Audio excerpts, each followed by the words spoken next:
एक फिल्म आई थी सर, बहुत पुरानी फिल्म थी, अनोखी अदा। तो उसका मैंने पैरोडी फिल्म बना रहा हूँ, एक सरकार की अनोखी अदा। इसमें 3 बार बीजेपी का काम है और 1 बार आपकी बताया है मैंने, सुनिएगा। कि भाव क्या है तेलों का ना पूछोगे तुम, इन पे ड्यूटी घटाना गजब ढा गया। भाव क्या है तेलों का ना पूछेंगे अब, इन पे ड्यूटी घटाना गजब ढा गया। भाजपा ने तो हर राज्य में कम किया, आपका मुंह छुपाना गजब ढा गया। भाव क्या है तेलों का ना पूछोगे तुम, कि आपने बस घटाया है पंजाब में, अब क्यों राहुल जी आते नहीं ताव में, अब क्यों राहुल जी आते नहीं ताव में, एक ही दाव में रंग धुलने लगे, और फिर बहाने बनाना गजब ढा गया। भाव क्या है ते। अब भाजपा को लपेटते हैं। अच्छा, एक ट्रैक्टर खड़ा हुआ था बहुत दिनों से, तेल का अभाव सह रहा था। उस ट्रैक्टर में तेल गया जैसे ही, उसकी खुशी दिखाता हूं कि कह रहा था ट्रैक्टर मेरे गांव में, अच्छा, वाह, वाह, बांध दो आज घुंघरू मेरे पाँव में। कह रहा है ट्रैक्टर मेरे गांव में, बांध दो अब तो घुंघरू मेरे पाँव में। खाली टंकी को डीजल मिला तो लगा, खाली टंकी को डीजल मिला तो लगा, मिल गया है खजाना गजब ढा गया। भाव तेलों का क्या है न पूछो। अच्छा, एक और सुनिए कि सजनी बोली के सैया ये क्या हो गया, उपचुनावों में दैया ये क्या हो गया। उपचुनावों में जैसे ही हारे कि सजनी बोली के सैया ये क्या हो गया, उपचुनावों में दैया ये क्या हो गया। बढ़ गई सीट तो दाम भी बढ़ गए, और घट गई तो घटाना गजब ढा गया। भाव क्या है तेलों का। देखिए, स्टेट का कितना टैक्स है इसको भी कैलकुलेट करना चाहिए। बस गवर्नमेंट ऑफ इंडिया ने पेट्रोल और डीजल के ऊपर जिस तरह से सेस लगाया हुआ है, उस सेस को और घटाए। ये तेल का हटा करके आपने 1 साल के अंदर 26 रुपए 27 रुपए लगा करके टैक्स उसे बढ़ा दिया, उसमें से 10 रुपए घटा दिए, तो कोई घटाना नहीं हुआ। आप भाई साहब जैसे ही लगाने की बात करते हैं ना, तो मुझे दर्द होने लगता है। पेट्रोल पंप पे जाओ तो वैक्सीन के बड़े बड़े बोर्ड लगे हैं। मैं उसी दृश्य को दिखा के खत्म करता हूँ बात कि भाव क्या है डीजल का ना पूछोगे तुम, कि मुफ्त में लग रही थी किसी को सुई। वैक्सीन मुफ्त में लग रही थी किसी को सुई, और हम पंप में कर रहे थे उई। अब लग उसे रही, दर्द हमें हो रहा है कि मुफ्त में लग रही थी किसी को सुई, और हम पंप में कर रहे थे उई। आहें भर भर के हम जी रहे थे मगर, आहें भर भर के हम जी रहे थे मगर, और आपका छटपटाना गजब ढा गया। भाव तेलों का क्या है न पूछोगे।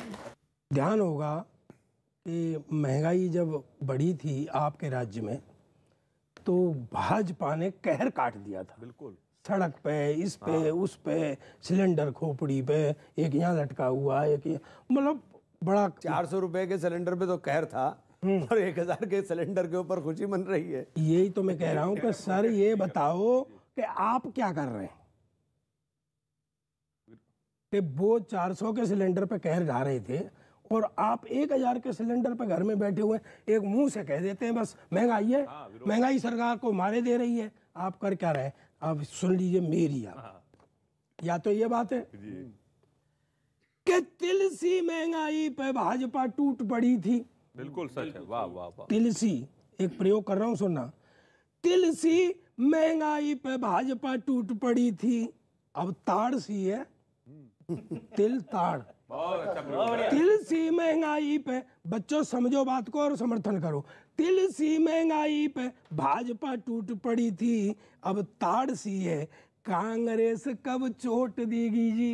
वाह भाई वाह, बताइए, घर बैठे हो, चोट देगी जी। और कांग्रेस यदि बातों के बतौले बनाती रही, बातों के बतौले, वाह बातों के बतौले ही है।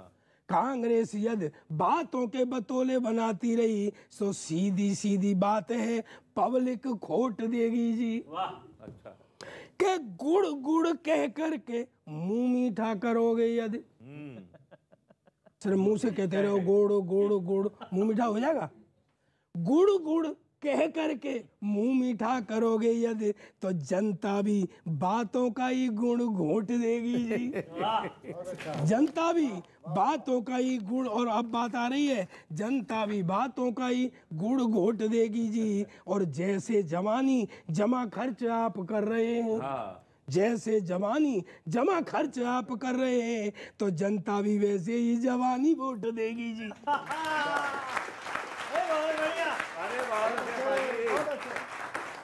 अब फिर यूपी से मैं एक उठाता हूँ लोकयुक्ति, आप पहुंचेंगे और ताली बजाएंगे। सुनना मेरी बात को, जवानी वोट देगी जी के अदला बदली की दुनिया है, अदला बदली की काम से वोट मिलता है, हालांकि जुगाड़ से भी मिलता है।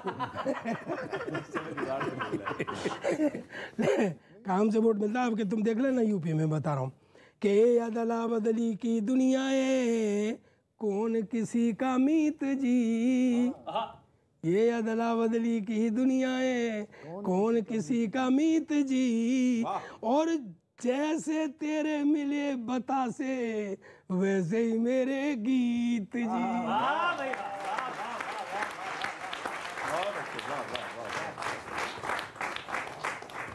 अब आप ये कहेंगे कि हम कर तो हम भी रहे हैं सब कुछ, लेकिन कोई दिखाता नहीं, कोई बताता नहीं। पहले दिखाते थे, बताते थे। नहीं नहीं नहीं, ऐसा नहीं है। देखिए, हम लोगों ने अभी महंगाई के ऊपर, जब ये कोरोना के बाद शुरू हुआ था, महंगाई के ऊपर हमने एक पूरा प्रदेशव्यापी आंदोलन रखा था, देशव्यापी आंदोलन एक हमारा चला था। क्योंकि कोरोना की वजह से बहुत कुछ चेंज हुआ है सिस्टम के अंदर, कि कोरोना के कारण पिछले 2 साल के अंदर लोगों की ज़िंदगी के अंदर बहुत ज़्यादा बदलाव आए हैं। और उसके बाद अब ये जो महंगाई ने हालत ख़राब की है, पहले ही रोज़गार से लोग मरे हुए थे, और महंगाई ने और हाल ख़राब कर दिया, तो लोग परेशान बहुत ज़्यादा हैं। लेकिन आंदोलन की जहाँ तक बात है, आजकल आंदोलन के तरीके भी दूसरे हो गए ना। आजकल ट्विटर और ये फेसबुक खूब चलता है, तो ट्विटर और फेसबुक के ऊपर भी अपना विरोध दर्ज कराया जा रहा है। सड़क के ऊपर हमने बैलगाड़ी में बैठ करके सिलेंडर उठा करके खूब गए थे, नकल की थी अटल बिहारी वाजपेयी जी की। एक बार पेट्रोल के दाम में 3 पैसे का इजाफा हुआ था, तो वो बैलगाड़ी लेकर के हाँक करके पार्लियामेंट गए थे। तो यहाँ 30 रुपये के ऊपर ही हम तो अब बढ़ोतरी 30 रुपये की, हम तो 30 रुपये के ऊपर जा रहे हैं, वो 3 पैसे पर गए थे। फिर भी फॉर्मूला है उनके पास, इसलिए जीत जाते हैं। हाँ वो तो है। हाँ, मैं एक कविता आपको ऐसे ही सुनाना चाहता हूँ सर, आपको भी खुशी होगी ये सुन करके। लोकतंत्र का त्योहार होता है चुनाव, बिल्कुल। हाँ, उत्साह रहता है, सब रहता है, सबको आनंद भी आता है उसमें। लेकिन प्रक्रिया अब क्या हो गई है चुनावों की, और यूपी में क्या होने वाला है ये सुनिएगा आप। कि चुनाव का मौसम आया और शुरू हो जाएगा, प्रेस कॉन्फ्रेंस, रैलियों, भाषणों का दौर शुरू हो जाएगा। वाह। टोपी, झंडे, मुखौटे सब बिकने लगेंगे।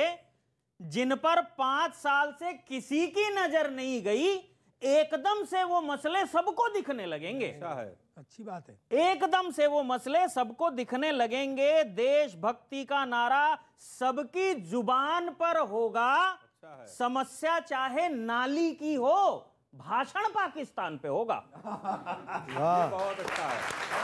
वाह वाह वाह वाह वाह। मैंने बताया था आपको खुशी होगी। समस्या चाहे नाली की हो, भाषण पाकिस्तान पे होगा। एक का विचार दूसरे से भिन्न निकलेगा, अचानक किसी मरे हुए मुद्दे का जिन्न निकलेगा। अच्छा है। वाह। अभी राफेल का निकल भी गया, अचानक किसी मरे हुए मुद्दे का जिन्न निकलेगा। कैराना में निकल गया। हाँ, जिन्न निकलेगा। उपेक्षित नेताओं की महत्वाकांक्षा जगने लगेगी। दूसरे दल में फायदा दिखते ही उसकी विचारधारा अच्छी लगने लगेगी। अच्छा है। है? लेकिन नहीं, आपने कह दिया है कि आप कांग्रेस में ही रहेंगे, तो इसलिए जो है तो उसकी विचारधारा अच्छी लगने लगेगी, फिर वो उस दूसरे दल से जुड़ जाएगा, वर्षों से समर्पित नेता देखता रहेगा और ये नेता उसकी टिकट लेके उड़ जाएगा। बहुत अच्छा है। उसकी टिकट लेके उड़ जाएगा। नया उगा नेता भी चर्चा बदलाव लाने की करेगा। पता उसे भी है कि 50 वोट नहीं आएंगे, पर बात सरकार बनाने की करेगा। पर बात सरकार बनाने की करेगा। एक दूसरे का भांडा फोड़ होगा, इसका उससे, उसका इससे गठजोड़ होगा। जिंदाबाद मुर्दाबाद के नारे लगेंगे। मिट्टी में लिपटे वोटर के बच्चे भी प्यारे लगेंगे। मिट्टी में लिपटे वोटर के बच्चे भी प्यारे लगेंगे। फिर दावों और वादों के बीच चुनाव समाप्त होगा। नतीजे वाले दिन अलग अलग मात्रा में सुख दुख व्याप्त होगा। जीतने वाले मलाईदार पद की इच्छा करेंगे, हारने वाले का वही घिसा हुआ बयान आएगा। समीक्षा करेंगे। समीक्षा करेंगे। आखिर में सब अपने अपने काम धंधों में खो जाएंगे और नेता लोग अगले चुनाव तक घोड़े बेचकर सो जाएंगे। बहुत अच्छे विनीत भाई, वाह वाह वाह वाह। तो पिछले की क्या समीक्षा की थी आपने, पिछले चुनावों की हार की? देखिए, अभी एक बार आपने कहा था ना कि मुझे वोट इतना मिलता है कि किसी जीतने वाले को नहीं मिलता और मैं उससे ज़्यादा वोट लेकर के हार जाता हूँ। तो समीक्षा क्या करूं, मुझे इतना वोट मिलता है जितना पिछले चुनाव मिला, उससे ज़्यादा अगले चुनाव में मिल गया। वो जीतने वाले को जितना पिछली बार मिला था उससे ज़्यादा मैं ले गया, उससे ऊपर मिल गया। तो समीक्षा ये नहीं समझ में आता कि किस चीज़ की करूं कि वोट में तो कमी आ नहीं रही है, वोट तो बढ़ ही रहा है।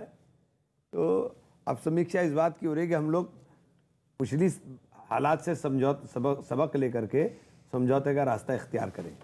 सर ये एक बार वोट घटा के देख लो। 19 में घट गए, 19 में घट गए, इसीलिए शायद लग रहा है कि 22 के अंदर बहुत बढ़ जाएंगे। सर अंतिम चक्र में मैं 2 मुक्तक आपको सुना रहा हूं जी। उत्तर प्रदेश में इस समय चुनाव है, सबको मालूम है। बीजेपी वाले कितने एक्टिव हैं। योगी जी लगातार, मोदी जी, अमित शाह, पूरा कैबिनेट उत्तर प्रदेश में पड़ा है। कांग्रेस वाले क्या कर रहे हैं? 4 पंक्तियां आपको सुना रहा हूं। बदल के अपना क्या वो भेष गए हैं, पार्टी में करके फिर क्या कलेश गए हैं। मोदी जी हर हफ्ते यूपी में दौरे में लगे हैं। मोदी जी हर हफ्ते यूपी के दौरे में लगे हैं। राहुल जी भारत में ही हैं या विदेश गए हैं? कहाँ है सर इस समय? यही है राहुल जी अभी तो केरल में थे। अच्छा, केरल में थे। 4 पंक्तियां और सुन लीजिए। कांग्रेस वालों को कांग्रेस वाले ही हरा रहे हैं। मध्य प्रदेश में किसने हराया? सरकार वहां कांग्रेस की थी, बीजेपी के बड़े नेता उसमें आ गए और कांग्रेस को खत्म कर दिया। 4 लाइनें अंतिम। कोरोना के संकट में अपनी जान बचा लो जी। कोरोना भी है, खत्म नहीं हुआ है। कोरोना के संकट में अपनी जान बचा लो जी। खोई है कुछ सालों में वो पहचान बचा लो जी। एमपी में गिरा के तुमको अपनों ने ही हरा दिया। अब यूपी का छोड़ो चक्कर, राजस्थान बचा लो जी। बहुत बढ़िया। यूपी का छोड़ो चक्कर, राजस्थान बचा लो जी। नहीं, वो भी चली जाएगी आपसे। वो जो एमपी की सरकार गई वो प्रभारी आप ही के थे पहले? जी, सिंधिया साहब। सिंधिया साहब हमारी प्रभारी थे। लेकिन पता नहीं उनको क्या एकदम उनको हुआ। हालांकि उनका सम्मान पार्टी में मैं समझता हूं कि सब नेताओं से कहीं ज़्यादा था। राहुल जी के वो व्यक्तिगत मित्रों में थे, लेकिन उन्होंने उस मित्रता को और उस ताल्लुक़ को जो उनके पिताजी का और राजीव जी के साथ था उसको वरीयता ना दे करके अपनी महत्वाकांक्षा को वरीयता दी और इसी कारण शायद वो जाने का काम किया। अच्छा, आप तो राहुल जी के व्यक्तिगत मित्रों में से नहीं है ना? मेरी इतनी हैसियत नहीं है। क्योंकि उनके व्यक्तिगत मित्र सब भाग रहे हैं। मैं अंत में एक बात कहना चाहूँगा। अभी आपने एक बढ़िया बात कही थी और वो मुझे स्वीकार भी है, लेकिन उसके अगेंस्ट में एक बात कहना चाहूँगा। ठीक है, हमारी लोकल भाषाएं होती हैं, क्षेत्रीय भाषाएं होती हैं, लेकिन जब हमारा ऐसा कद हो जाता है कि लोग पहचानते हैं और आज मीडिया का युग है, तो हमको अपनी भाषाओं पर ध्यान दे करके ही कोई बात कहनी चाहिए। ये मेरा मत है। जब तक मेरी मैं आपकी पहचान बात नहीं से सहमत हूँ, तभी वो मेरे मुंह से निकला था। हाँ। उसके बाद कोई वह लफ्ज नहीं निकला जब तक तो मेरी पहचान नहीं थी। आपने तो मेरी पहचान ही उस लफ्ज से बनाई ना। तो इसका मतलब है आगे फिर हरकत करोगे। बड़ी पहचान बनाने के लिए। कोटि कोटि नमन। के भाषणों में गालियां, नफरती उत्तेजनाएं, ये ना हाशिकी है ना वैसी है, ये मेरी अपनी बात है कि भाषणों में गालियां, नफरती उत्तेजनाएं, आदमी से आदमी लड़ाने का ख्याल है, आदमी से आदमी लड़ाने का ख्याल है, और राजनीति पूरी सांप्रदायिक सी हो गई है, धार्मिक भूचाल और जाति का बवाल है। कि जाति और धर्म से जो ऊपर उठेगा आज, ये जो समय चल रहा है ना, उसमें सुने इमरान साहब कि जात और धर्म से जो ऊपर उठेगा आज, सिर्फ ऐसा नेता राजनीति की मिसाल है। और पूरे देश के नेता सुनो, सिर्फ ऐसा नेता राजनीति की मिसाल है, और वरना अभद्रता की कीचड़ में सने ही सब, और सभी नेताओं का एक सा ही हाल है। बहुत बढ़िया, बहुत बढ़िया। तो आपने लपेटा या आप लपेटे गए? नहीं, लपेटे तो हम ही गए हैं। देखिए, आज हम लोग यहाँ सुनने के लिए आए थे। आपने कुछ सवाल पूछे, मैंने जवाब दिए, वरना तो सुनने के लिए आए थे। और बहुत अच्छी बातें आप लोगों ने व्यंग्यात्मक शैली के अंदर करी हैं। मैं आप सबका धन्यवाद करता हूँ कि आप सब ये लोगों ने अच्छी बात है कि आप सुनने आए थे, वरना आपकी सुन के तो हमारी भी दम निकल गई। अच्छा साहब, बहुत बहुत शुक्रिया इमरान साहब हमारे साथ यहाँ जुड़ने के लिए। इमरान मसूद कांग्रेस नेता, और यकीनन कांग्रेस नेता जैसा इनका कहना है, हमारे साथ आज मौजूद थे मंच पर। हेमंत पांडे, सुदीप भोला, सरदार प्रताप फौजदार और विनीत पांडे के साथ।